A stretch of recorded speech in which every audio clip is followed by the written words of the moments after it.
make the great deals. I am going to make great deals for our country. I mean, what I do is I do deals. I deal. I negotiate by creating leverage so I can extract a good deal for the United States, for the people. I make deals. I negotiate. Everybody wants me to negotiate. That's what I'm known as a negotiator. Well, maybe not on health care, at least not quite yet. President Trump learned this week that not even his larger-than-life personality can move his own party when they are stuck and they're very, very divided, especially when it's an issue like this, where they have made promises over and over again to repeal Obamacare. They've done it for 7 years. Joining me now to talk about this is Democratic Congresswoman Debbie Dingell, former Republican presidential candidate and Senator Rick Santorum, CNN political commentator Bakari Sellers, and Republican Congressman Lee Zeldin. And Republican Congressman, because you are the Republican in the House where all of this fell apart this week, you get to start. I make deals. What happened? The president worked really hard on trying to build a broader coalition and get additional people towards yes on this proposal he was supporting. I believe he had over half of the conference over to the White House. Yeah. He was making phone calls. The vice president was working on it. His team was working on it. And I think that he's going to learn an awful lot from this experience. I mean, it's... What should he learn from it? Well, you know, there's a lot more to do. And as you're talking about tax reform, infrastructure, strengthening our military, taking care of our veterans, going through the appropriations process in a 4-year term, you learn lessons early on. I think maybe he learned from his first executive order related to the travel restriction, where the second one was a better rollout than the first one. You build relationships, you get a better scouting report on. Maybe one member is interested in a tougher approach where someone else maybe doesn't want to be threatened. I think more than one member. That was the problem. Senator, I was talking to a senior administration official who said it didn't matter what the policy was. They didn't want a deal, they meaning the House Freedom Caucus, and that the White House and the president himself was a captive in an internal House fight. You agree with that? No, I don't. I mean, it always comes down to policy. I mean, the idea that people are just recalcitrant and don't want to do anything for the sake of not doing anything, that's just not true. I mean, the Freedom Caucus had a vision of what they wanted to do, and they didn't want to keep the federal government in control. I mean, that's really the bottom line. They didn't want the federal government in control. So you think they were right to torpedo this? Well, I've said for now a couple of months that the approach should have been a more conservative approach, which was to basically just turn this all over to the states and get the federal government out of the healthcare business. I think that's what really the Freedom Caucus wanted. And I think had the House started there, had Ryan started with a bill that included the study committee and the Freedom Caucus and the conservative bloc, which is your biggest bloc of votes, then you reach out to the middle to try to move the bill, but at least you've got the folks on board to start. And Paul Ryan took a different approach. He took an approach that no other conservative leader in the House has taken before, which is to start more with the middle to try to appeal to moderates and get a bill that can pass the Senate, and it just didn't work. So, Congresswoman, from the Democratic side, it is true that the Democrats, they planted their feet and they said, we are not going to be involved in anything that has to do with repealing Obamacare.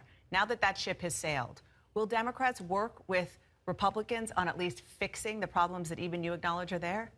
I said yesterday, I'll work with anybody to make it better, but I won't support a bad bill. This was a bad bill. This bill ripped. Yeah, of course you weren't going to support this, but let's look forward. I think we've got to see what they're willing to talk about. You cannot rip insurance away from people. You cannot force people to pay more and give them less. And at the end, they ripped away concessional services. There are things that we can talk about. We need to do away with the Cadillac tax. We need to do something about prescription drugs, negotiate prices for Part D and Medicare. If you're willing to talk about things that don't hurt American people, we should be willing to sit. But Bakari, is the Democratic base so fired up and they're demanding that Democrats, like the Congresswoman and all of her colleagues, don't talk to a Republican right now? Is that even going to be possible? But that's not the demand. I think that is. A lot of them are. No, they don't want any that may be the perception. But one thing that we did see we saw House leadership take a step back. House Democratic leadership take a step back, and we saw the grassroots lead on this movement. You saw congresspersons getting inundated with phone calls, thousands and thousands of phone calls.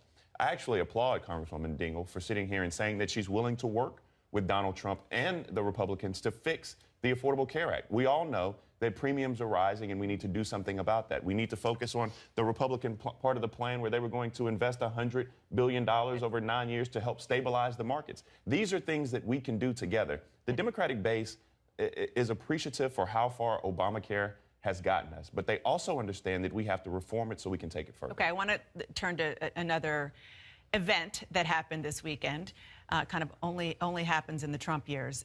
The president sent out a tweet, a promo for his friend on Fox News, Jeanine Pirro, saying, watch the show.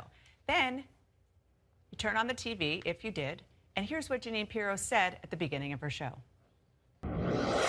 Paul Ryan needs to step down as Speaker of the House. The reason? He failed to deliver the votes on his health care bill. Again, Congressman, since you're the Republican in the House here, I want to ask you, and as I do, I just want to say that I am told by a source familiar with the backstory that he didn't know, the president didn't know that she was going to call for him to step down. But the fact is that he told his viewers to watch somebody call for him to go. The president and Speaker Ryan and the chief of staff, the vice president, I mean, these are really strong relationships that have been building over the course of the days and the weeks since the election. So, for the narrative of trying to divide Republicans between them, that might help. I believe that the president wouldn't know that message would be sent. And you're still supportive of the speaker. Not only am I still supportive of the speaker, many members of the Freedom Caucus just voted for him a couple of months ago. And in order to become the Speaker of the House, you have to get the votes on the floor, and what we just saw was almost a unanimous vote just a couple months ago. Can I just ask? You were in the House as well for many years. What's your take on this? And do you think that the Speaker can still stay in his job and move forward?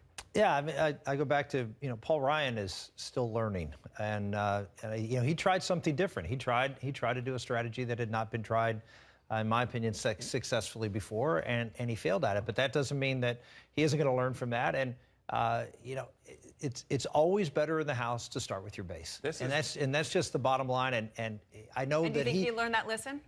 I hope he learned that lesson. You always start with your strength, and then you build from there. All right, hey, hold that thought. Sorry, we have to take a quick break.